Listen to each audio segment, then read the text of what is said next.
Action से अपराधियों में टेंशन,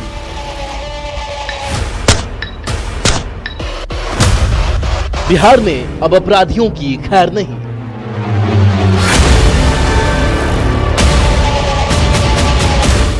ताबड़तोड़ एनकाउंटर से कांप रहे अपराधी, गोलियों का हिसाब अब गोली से ही जवाब।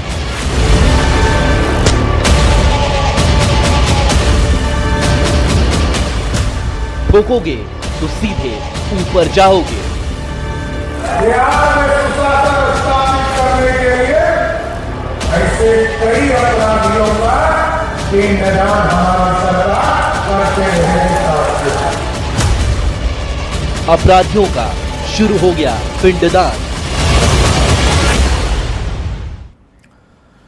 बिहार में अपराधी अब सावधान हो जाए, अगर गोली चलाएंगे तो पुलिस भी गोलियों से ही जवाब देगी, क्योंकि मुख्यमंत्री सम्राट चौधरी के कड़े तेवर के बाद पुलिस अब किसी भी सूरत में अपराधियों को छोड़ने के मूड में नहीं दिख रही।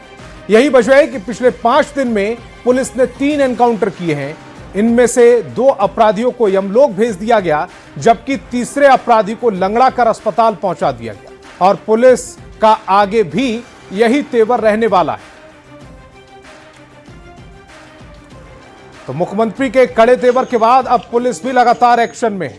3 दिन में 2 एनकाउंटर हुए हैं, 1 हाफ एनकाउंटर हुआ है। यानी कि अगर अब पुलिस वालों पर गोली चलाने की कोशिश भी की तो फिर बख्शे नहीं जाएंगे। कुछ फुटेज आवे के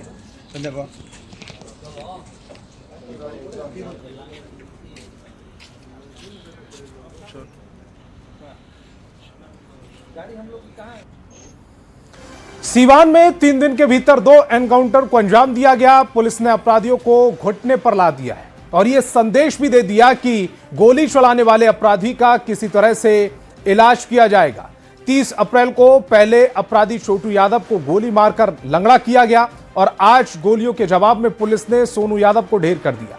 इसके बाद अपराधी थर-थर कांप रहे हैं। 29 अप्रैल की देर शाम गाड़ी सटने के मामूली विवाद में अपराधियों ने बीजेपी नेता और पूर्व एमएलसी मनोज सिंह के बहनोई चंदन सिंह और भांजे हर्ष को गोली मार दी थी, जिसके बाद इलाज के दौरान हर्ष की मौत हो गई थी, जबकि चंदन सिंह अब भी अस्पताल में भर्ती हैं। पुलिस ने इस घटना के 12 घंटे के भीतर जवाब दिया और अपराधी छोटू यादव का हाफ एनकाउंटर कर दिया, जबकि आज बड़हरिया में सुबह सूरज निकलने से पहले ही पुलिस ने सोनू यादव की जिंदगी का सूरज अस्त कर दिया। पुलिस को अपराधियों के एक जगह जुटने की खबर मिली, जिसके बाद कार्रवाई के लिए पहुंची तो अपराधियों ने फायरिंग शुरू कर दी, जिसके बाद जवाबी कार्रवाई में पुलिस ने भी गोलियां दागी और अपराधी सोनू यादव ढेर हो गया।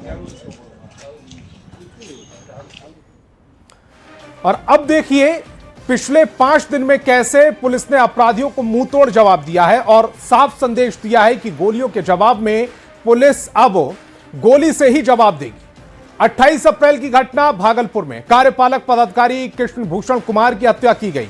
29 अप्रैल को भागलपुर में 24 घंटे के भीतर ही आरोपी रामधनी यादव को ढेर कर दिया गया। 29 अप्रैल को सीवान में चंदन सिंह और हर्ष पर फायरिंग की गई, हर्ष की मौत हो गई, चंदन सिंह अस्पताल में भर्ती हैं।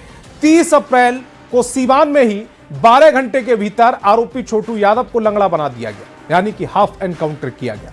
और 3 मई सीवान में 3 दिन में दूसरा बड़ा एनकाउंटर हुआ। हर्ष हत्याकांड में आरोपी सोनू यादव ढेर कर दिया गया सुबह सुबह। और सीवान में सोनू यादव के एनकाउंटर पर एनडीए के नेताओं ने प्रतिक्रिया दी है। जेडीयू विधायक दल के नेता श्रवण कुमार और बिहार बीजेपी के अध्यक्ष संजय सरावगी ने कहा है कि बिहार में कानून के राज से समझौता नहीं होगा और पुलिस उसी दिशा में काम कर रही। बिहार से अपराधियों का समूल नाश अब तय है। घटनाएं छिटपुट होती रहती है बिहार में। पहले भी कानून का राज था, अब भी कानून का राज है।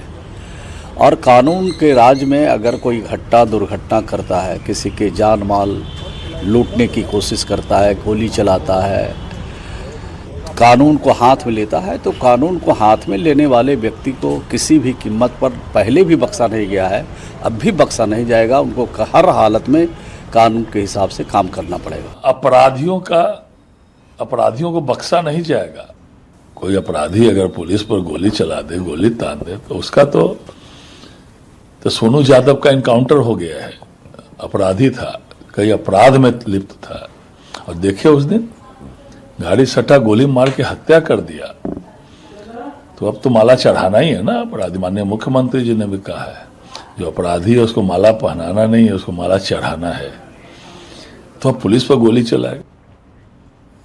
सीवान में हुए सोनू यादव के एनकाउंटर पर राजनीतिक बयानबाजी तेज हो गई है। जेडीयू प्रवक्ता नीरज कुमार ने कहा कि कानून राज को चुनौती देने वालों को बख्शा नहीं जाएगा, फटाफट और खटाखट से कानून का पालन होगा।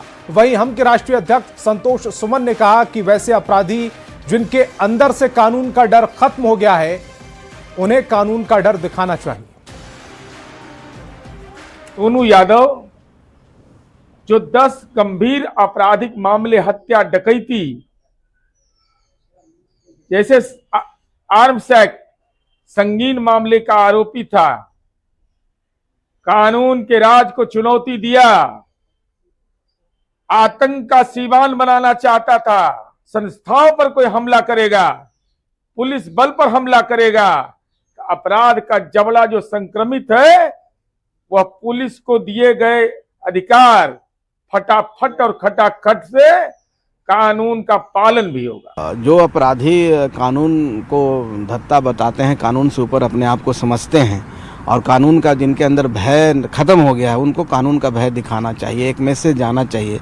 आप देखेंगे किस तरह से बिहार जंगल राज से एकाएक मंगल राज में आया, हमारी बेटियां साइकिलों से चलने लगी और उस शांति का प्रतीक बन कर के एम्बेसडर बन के निकली और बिहार में एक शांति का माहौल हुआ।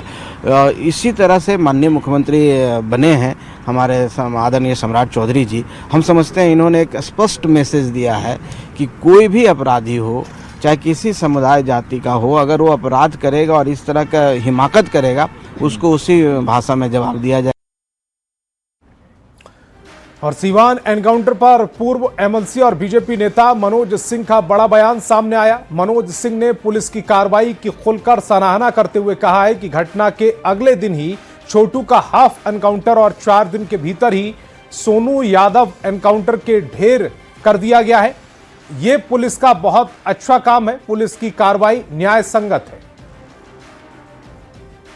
कार्रवाई जो हुई है न्याय संगत है और हमारे मुख्यमंत्री सम्राट चौधरी जी को और डीजीपी को, हमारे जिला के कप्तान एसपी सीवान और जिला प्रशासन डीआईजी साहब को मैं धन्यवाद देना चाहता हूं कि त्वरित कार्रवाई करते हुए अपराधी को उन्होंने काउंटर करने का काम किया जो निर्दोष लोगों की हत्या की थी।